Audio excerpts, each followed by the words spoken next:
Masu ikirarin jihadi sun kashe masallata 43 a ƙasar Nijar.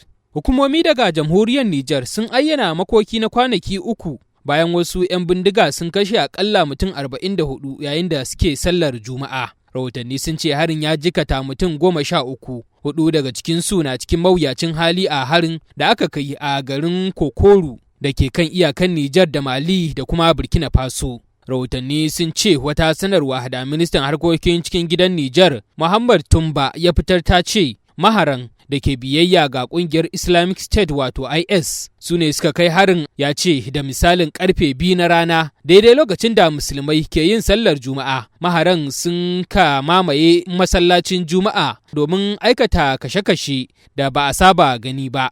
Kazalika sun cinna wa kasuwa da gidaje na mutane wuta kamar yadda ministan ya bayyana. Kwana biyu kafin wannan hari, rundunar sojin Nijar ta ce ta kashe mambobin ƙungiyar IS guda 45.